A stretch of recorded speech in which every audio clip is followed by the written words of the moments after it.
Adjustments are necessary for life. Changes are hard fought. Changes is the most serious thing about somebody in power. They give you anything what you want, except change. They will kill whether they give you change. They don't mind making minor adjustments, because they can always adjust back what they was doing. But changes, when you change something, you've made fundamental differences in perception and in reality. So no, there have been very, very few changes. They just Sam soup warmed over, or Sam danced in a different step. A block away from Orleans and Carrollton Avenue, right in the city park area. Okay. And sitting in my porch, I could look all the way to the Bayou all the time. And I took a glance over to the Bayou and I saw a gray mat coming up, and I couldn't figure out. Normally I could see the neutral ground all the way across the bayou, and I couldn't figure out what that was. And this was like maybe 1 o'clock that day. And then a little later on, I took another glance, and I saw that gray thing then came up some more closer to me. And then I realized it was water. And this is like a couple hours later, and I'm saying, oh, the bayou overflooded. Oh, bayou. A couple hours later, the water was by my steps. And I'm living upstairs. And by 10 o'clock, midnight that night, the water was 7 feet high. And the way that I could measure that correctly is because each step was 1 feet high, and it was at the 7th step working its way up to the 8th step. Here comes the boom, here comes the boom, here comes the boom, here comes the boom. They live by the levee, they keep on telling me they heard explosions.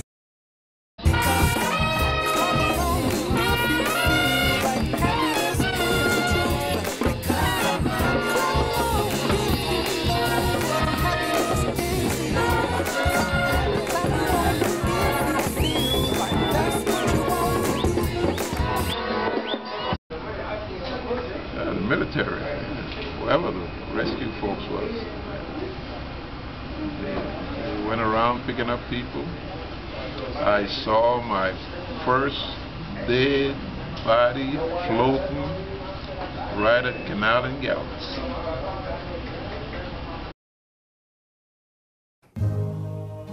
Georgia. That's right. Georgia. Bush. Georgia. You know who you are. Georgia.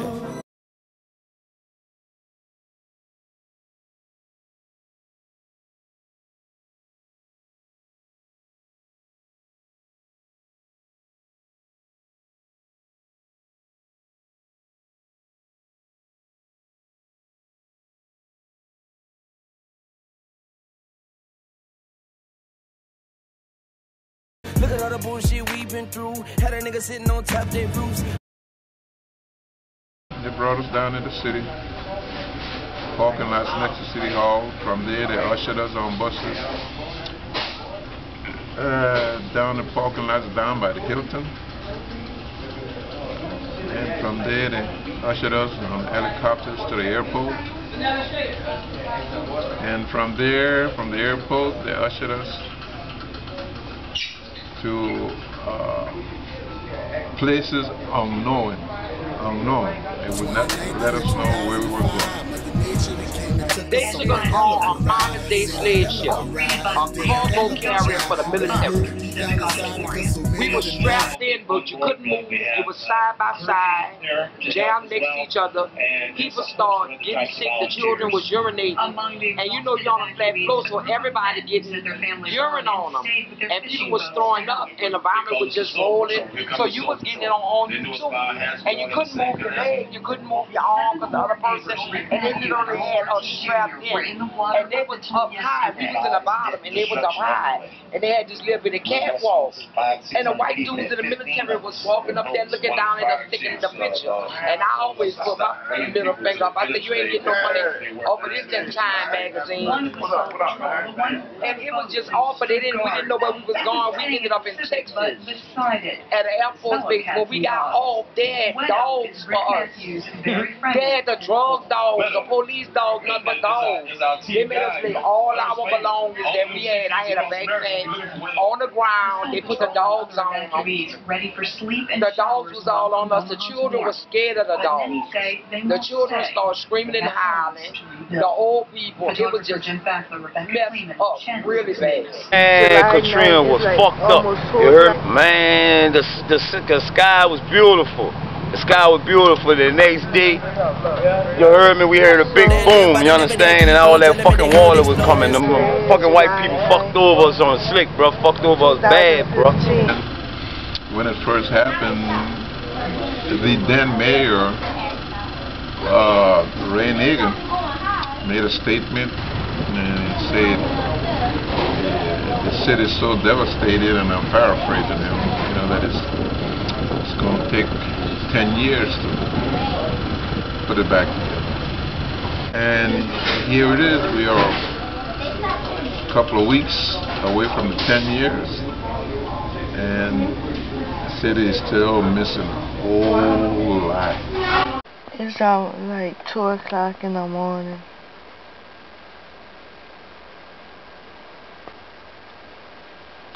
Saturday going into Sunday. 2 more weeks until...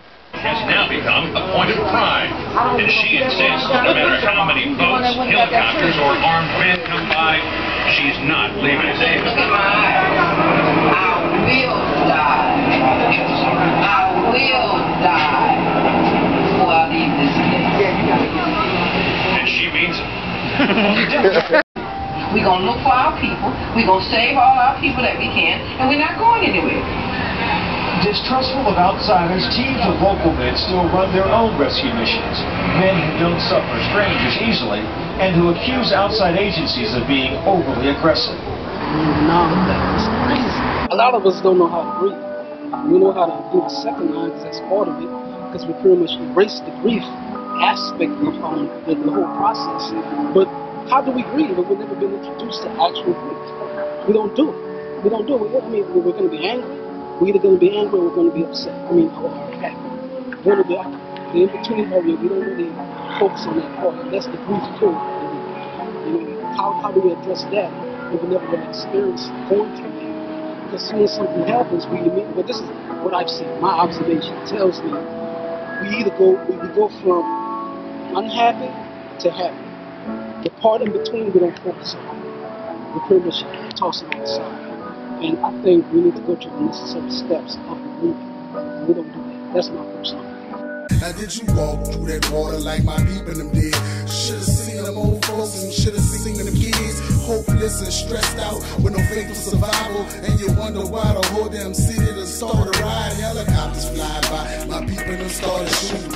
Turn on the news and they got the police moving, breaking off in them houses, breaking off in them stores. Instead of food and water, they stealing TVs and clothes. Now they got me on top of the bridge, I'm by the dome, wondering when these people gon' let status go home. But the water just keep on rising and the body just keep on floating, telling me different stuff they got my head smoking. And this whole darn thing seem like the end of time. I'm on a dark ass bridge wondering when the sun gon' shine. Now I'm worried about my family, cause my family can't find me. To me this thing seem like a ghetto tsunami. Now that I'm going crazy, now that I'm feeling lost, telling me call FEMA, telling me call the cross. It'll get off the project and close down the hoods. The rich is getting richer, but the poor is no good. Now everybody wanna know what really went on. Now people even talking about the levees was blown. Was it the government or really Mother Nature? You wonder what you should do in this situation. Just try to be strong and try to maintain. Keep your eyes on the prize. This is a dirty, dirty